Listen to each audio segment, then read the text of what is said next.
who was a 5-star kid out of Beaumont, Ozan, who had USC, Alabama, Texas, and Texas A&M do in-home visits all in one day. So my reporting from his front yard was nationally relevant. So it's a good gig. The problem is my life sucked.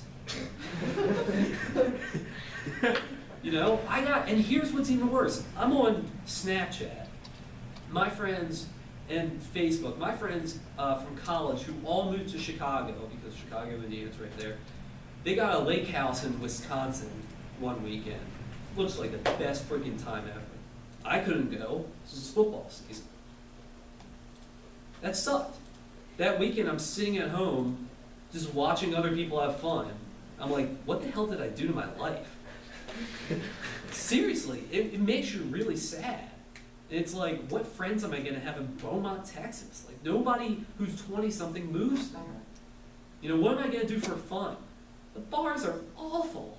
Go fishing. You can go fishing. Huh? Go fishing in the Gulf. Yeah, the East Coast Jewish kid is going to go fishing.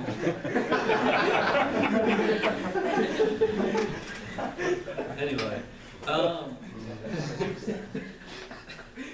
And so my friends, and this is something you gotta learn, is like my friends were living their lives. They were in New York, they were in Chicago, they were doing things, and I had to watch all of it unfold on my computer screen. You know, I visited Chicago in February, in like a year after I started in Beaumont. And I was so jacked to go out. I'm like, yeah, let's go here and do this and get wasted. I didn't say that. And like, oh, it's awesome. And they were like, yeah, I mean, we do this every weekend. And I was like, yeah, but this is the first time I've done it in a year. Like, you know, like, oh, like, look how big the city is. Like, you guys got stuff to do. And they're like, yeah. And that's like the sacrifice. Like, you're not going to get out of college. I mean, you could, maybe, I guess. But you're not going to get out of college and, like, just go to the top. Like, you're not. You know, you're not going to get, like, your dream job. So Beaumont made me work harder than I've ever worked in my life, because every day you wake up and you say, how am I going to get out of this place? And it's through your work. And so I quickly realized I couldn't just be a writer. I had to be digitally mindful of what's going on. So I started doing more things with Twitter. I started doing more things with my blog. I just started to expand. And when the Dallas Morning, and here's a small tangent. Just to show you man plans and God laughs, there's this program through ESPN called the DMA, which is Digital Media Associate, which is like a one-year fellowship program. And I applied to this, and I talked to the people I knew there, and I was like, I probably don't have a chance in hell, whatever. I made it from 52 call-in interviews to 12 people they fly to Connecticut to actually interview. I'm like, this is it. 1.5 years in Texas hell, and I get to work at ESPN. Karma works, baby. And I interview there, and it's amazing, and they're showing me around to the new set, and they let me sit down, and I had to sit in a firing squad of like 12 people that you interview with, and I'm flying home, and I'm like, this is it. This is how my story ends. It's a beautiful thing. And I didn't get it. They take 4 people out of the 12, and I was one of the 8 that didn't get it. I'm thinking, what the hell am I going to do? Like, this was my story. Like, this is how it was supposed to work out. I was supposed to trudge around in freaking Beaumont for a year and a half and then get ESPN. What went wrong? What do I have to do, God? You know? And so the Dallas Morning News came calling, and I was so grateful for it. And my boss told me, he's like, I didn't hire you because of your writing. I hired you because you were the only guy in the country to make high school football memes. And that's the mentality you gotta have now. It's like, how am I gonna get my message across to the most amount of people? And so my whole career thing has been transitioning from this guy who's like this idealistic writer. I just want to make good tweets, y'all. Like, that's what I want to do now. And I've found to have so much fun with our Twitter account and the things we do, and I could talk for a freaking hour.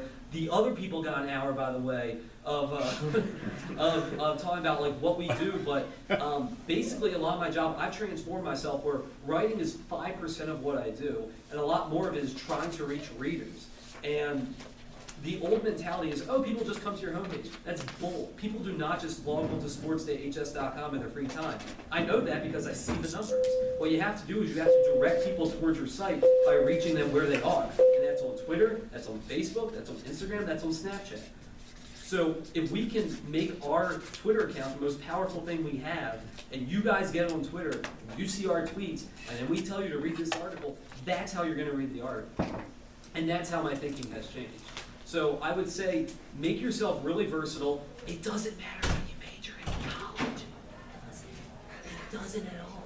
Just get good internships, okay? Just don't freaking sit on your ass over the summer, you know?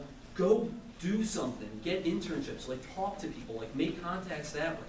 Like what you sit in classes, make sure you're learning things that are applicable across a wide variety of things. So what do I mean by this? Learn Photoshop, okay? I didn't learn Photoshop, and it's one of the most things I use now. Learn how to do video, learn how to do social. Make yourself as big a spectrum of skills as you can. If you want to contact me, I didn't bring business cards because I drove an hour and a half from Dallas and it sucked. But just reach out to me on Twitter. I'm the guy with the weird name. Just shoot me a message and we'll be cool. If you go to high school game day, Sports Day High School, he's on that. And he'll link on it. I mean, that's the way we connected. I mean, I sent out his stuff. I said to him, hey, you'd be a great person to come out and talk to everybody about what he's doing. I'm sorry I didn't even get to what we're doing, really. No, well, I'll have you back out. Yeah.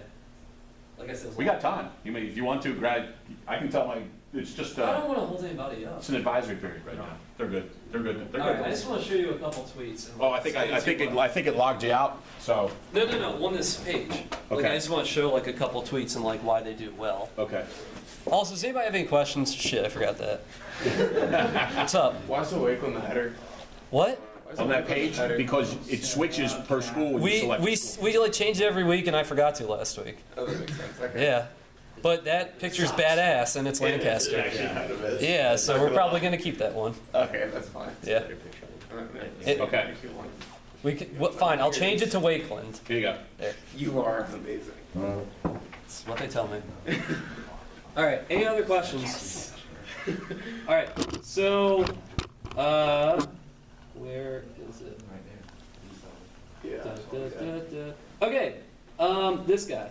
All right, so look at this tweet. This tweet is nothing particularly extraordinary. This took me about 10 minutes. I took every logo of teams that are still in the playoffs and put them on top of AT&T Stadium, and we got 250 retweets, 284 likes, which is very good, and we got about 1,000 people to go to our site to look at our pairings. So why did this do well? There's a phrase we use called economies of scale, which means if I write a story or a tweet about one particular school, the only people that are going to care about it is that one particular school. But here we have, 14, 15 different schools represented. So we have 15 different groups, 15 different student bodies, 15 different fan bases that are going to connect with this graphic and be more encouraged to engage with it. So you want to get as many people in it as possible. Also replying to your tweets. So this is relevant. So when I tweet this second thing, the first one pops up. It's like we've also got regional brackets, da-da-da-da-da, and then I did it for 5A. There you are. Yay! Was it first playoff win in school history? Yeah. Mazel tov. All right. That wasn't a joke. That's That a means thing. congratulations Yeah, if you're not yeah, biting no. the phone. Oh, God. You got your own little bubble up here, don't you? All right. So this is like, just have fun with things, right? So like, I come across this picture with this, Independence dude. He's got a big old chain around his neck, and it reminded me of the Sean Oakman memes, which kind of questionable reference there with Sean Oakman, but like, before all that dropped, like people were just having that picture of him like looking jacked, and it was like, so I just copied that. That got 110 and 215. This is not leading people back to our site, but it's brand recognition, which is so big for us, right? Brand recognition. So when I want to go somewhere in Deep Ellum, I don't take a cab, I Uber, right? So I use the verb. When you want to look for something on the internet, you Google it. Okay, these brands have somehow made themselves verbs. They are so commonly used now that people just use them as the verbs. So brand recognition is huge, and when people think of high school sports, I need them to think of this. I need to dominate on Facebook, Twitter, anything. Like, I'm getting inside your head, y'all. Like, I don't want them to go to WFAA. Like, I don't want them to go to Star Telegram. I want them to go to us. And so tweets like that just get a lot of retweets, are worth it. Last one, this is a funny story. So, I saw that. Allen and San Angelo Central, unless Keller Timber Creek pulls the upset of the century, are going to play not this Friday, but next Friday. And the way they determine playoff locations is either you get a neutral location or the two coaches say, well, we're just going to flip a coin, and heads, you come to my place, tails, I go to yours. And so San Angelo very smartly is like, we want y'all to travel 300 miles to come to the middle of West Texas. And Allen's like, our stadium costs $62 million, you should come over here. And so they flipped, and Allen lost. And so that's why people think Allen's going to lose. Anyway, so I made light of this, and I said, y'all, I don't think Allen Eagles are too worried about going to San Angelo. And I just photoshopped their logo on a private jet. And the thing is, people thought I was serious.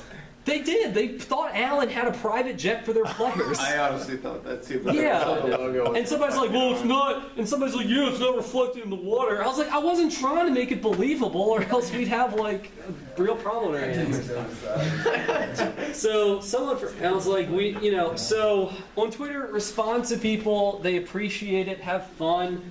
The Allen band goes, the last time the band went on a trip, it took 5 airplanes. I said, that must have been baggage claim hell. They said, you have no idea. So even though we have 84,000 followers, I'm not above, like, responding to people. Like, don't act like you're, like, too good for anybody. The only reason I won't respond to people is if they're being assholes.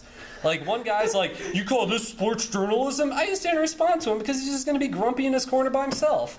Like, when you engage with people like that, they're just going to give you more trouble. Like, if they're angry, they're going to stay angry. Like I said, I could talk about this for an hour. I hope. Trust me, you're on the return list, on the short list of returnees. Oh, well, I didn't bring free stuff. That's fine. So, if you guys have any questions about anything, just email me. It's not a big deal. It's my name at Gmail. Okay, that's easier said than done because my name's weird, but I'll put it, they have the handout with you on it. yeah, They know. Yeah, so it's my name. They've got that good Dallas Morning News photo. Yeah, so just hit me up. I hope I've helped a little bit, if at all. Oh yeah, this is one of the few good pictures I've taken.